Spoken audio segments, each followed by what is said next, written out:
Hello, Teacher Kim here, and welcome back to my channel. So, something we all have problems with is IT, tech, not working. So what do you do when your tech isn't working?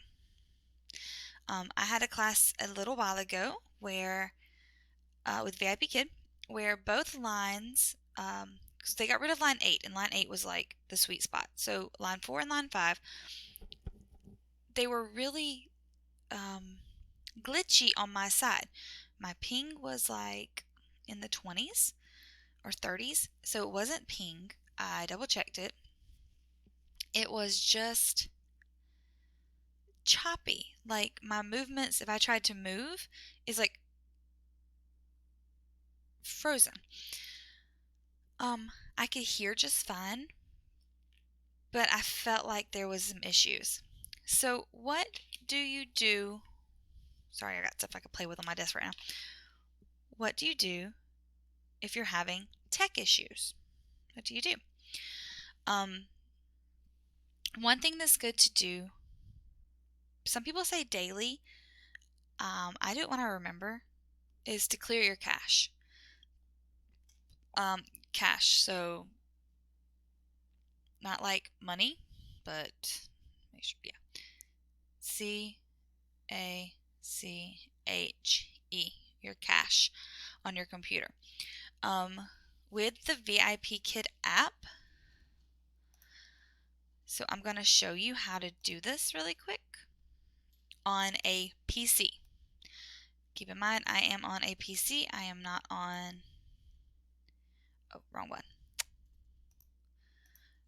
I am not on a Mac. So Mac, I believe, is different. I believe Evelyn Joy has, oh, wrong thing, has a video on Mac. But I'm going to minimize this for a second and hope that you can see what I'm showing you. But you should be able to see in this box. All right, so this is, you can see the top of your VIPKid portal, correct? So as you can see, you have your upcoming classes, your home, all that. So I'm going to adjust my screen so that it's zooming in. You can see where I'm adjusting it to. Right up here to this top corner where you see the X. Right, so I presume you can see it that way. You can see who you are, your avatar, refer a friend. Up here, this little, see how it's highlighted, this little triangle pointing down? If you click on it, you have options: about, update, safe mood, advice, clear, cache. So every so often, maybe at least every couple of days, especially if you're like me and you leave your app up and running, you need to clear the cache. Here's the thing, and this is what I always forget, and I forgot when I was teaching earlier. When you clear the cache with the VIPKid app, it will close out your classroom and your app. Do not do it while you're teaching. That's what I did earlier, accidentally. But it did fix the glitches when I did that. But clear your cache and restart your app. Do not, okay, so a lot of people start their computer up before they teach if they have a laptop, and if I had a laptop, I probably would too. My laptop doesn't do well if I leave it on. I am teaching on a desktop, and my desktop stays on most of the time. I do shut it down periodically, about at least once a week. I try to shut it down and let it rest and be off for a little while. But it's what we do all our stuff on. I do all my classes on it. I teach morning and night. My son takes classes during the day on it. He's homeschooled. So we do a lot on it. It gets left on a lot. But the problem with that is that when you leave it on a lot, you are more likely to get some glitches. So periodically, once a week, once a day, however you feel comfortable, whenever you remember, clear your cache on the VIPKid app. But that is not the only place you need to clear your cache. So if you are teaching with any other company, like we know I am, I'm going to switch it again so you can see what I'm doing on my screen. So I'm going to minimize me. All right, so I am on the Chrome. You need to go over here. This is just on Google. Go to under your X, your three dots. There, let me bring this down so you can see what I'm showing you. All right, so on your three dots, go down here to Settings. Click your settings.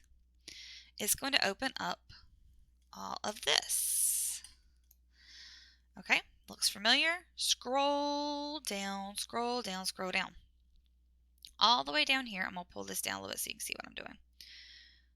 Because I know it's going to be kind of small on my screen. But all the way down here at the bottom, it says Advanced. So scroll down on Settings all the way to the bottom to Advanced.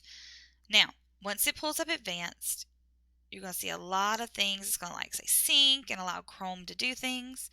Go down here to the bottom, see where it says Clear Browsing Data. Okay, so Clear Browsing Data. Click it. Making sure it was showing up on my screen. When it pulls this up, time range all time. Clear all your browsing data, your download history, your cookies, your cache. You do not have to clear your passwords, your autofill form, your site settings, your host, app data. You can if you want to. Personally, I like that my computer remembers my passwords because it makes it quicker. But it's up to you. When you do this, click Clear Data. Now, I have a lot to clear, obviously. I had a lot on there. So it's going to spin for a little bit, and then it will be done. You can restart Chrome after it gets done if you want to. Chrome is not as bad about it. You don't have to. The app will force you. This will not. And it's just finished. All that does is any tech issues that maybe you had before or any junk that gets piled up, it's clearing all that junk out. It's getting rid of all the junk. This is helpful and healthy for your computer to do that. There's other ways to make sure and check your tech just in general on your computer to make sure it's running smoothly.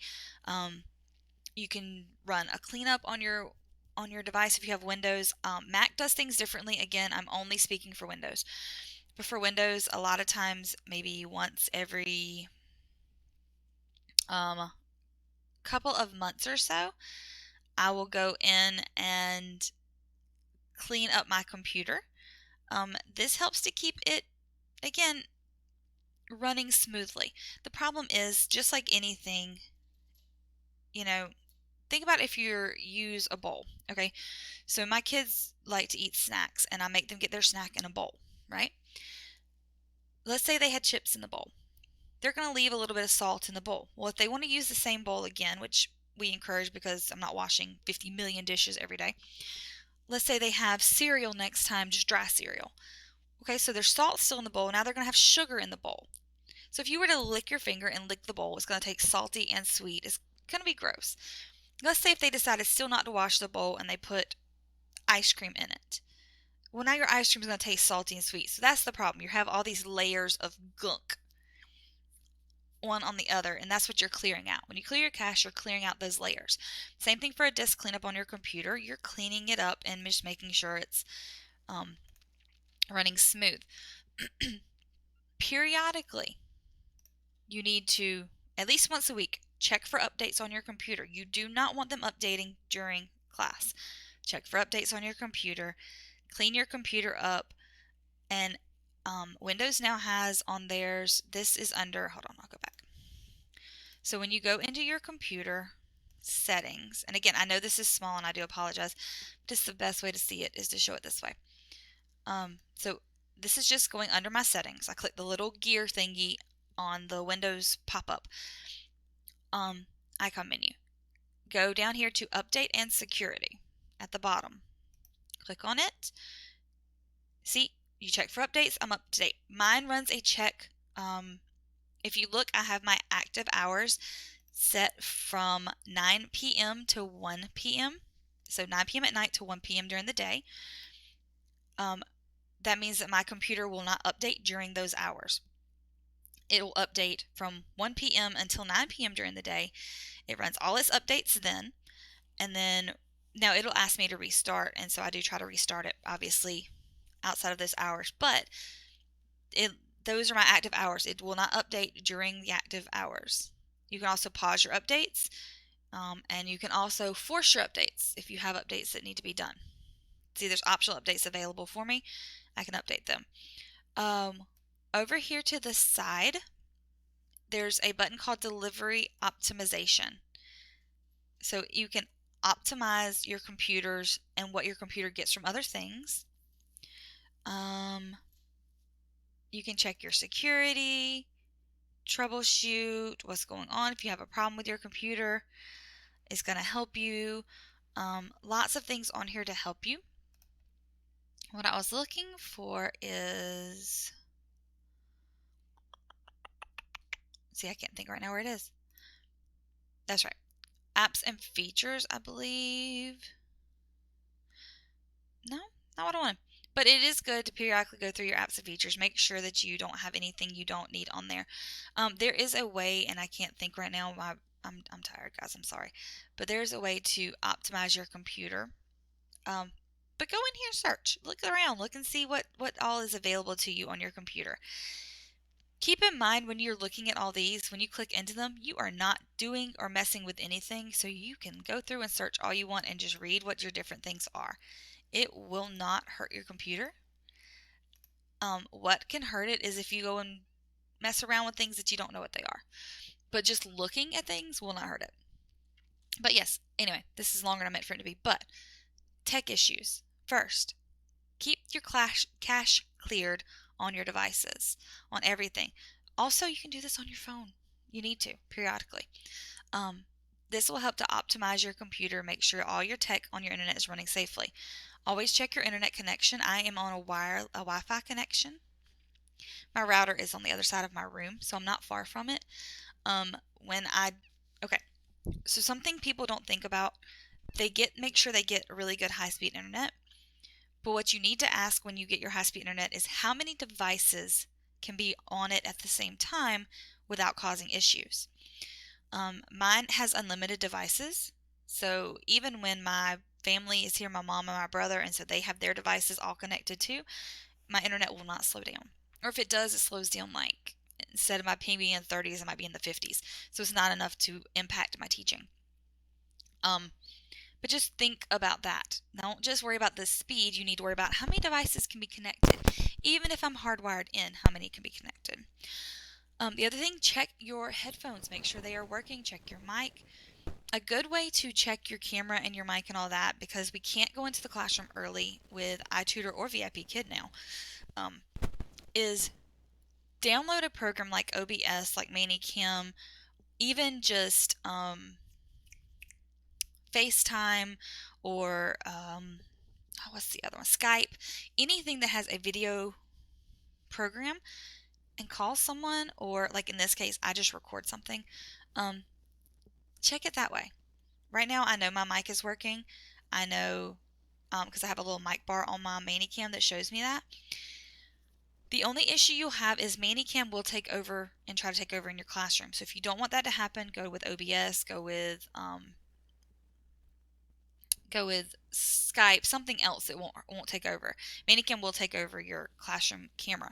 Personally, I like ManyCam. I can adjust my brightness and my contrast. See, I can make myself really dark, or I can, if I'm, maybe too dark one day, I can brighten myself, darken myself. I do like the options with ManyCam, even just in general, even if you have the water stamp, a lot of options. Different video. But make sure your tech is working before you go in the classroom. You do not want to wake up in the morning at 4, 3, 2, 5, whatever time you get up, freaking out over, oh no, my tech isn't working. Check it the night before. Make sure everything's set up ahead of time, and you're good to go. Let me know, what do you do to make sure your tech is optimized for the best classroom experience? And do you have any questions about anything I went over today? Do you want more step-by-step instructions? I can do it differently with pictures if I need to. But let me know what you think in the comments, and I will see you next time. Bye!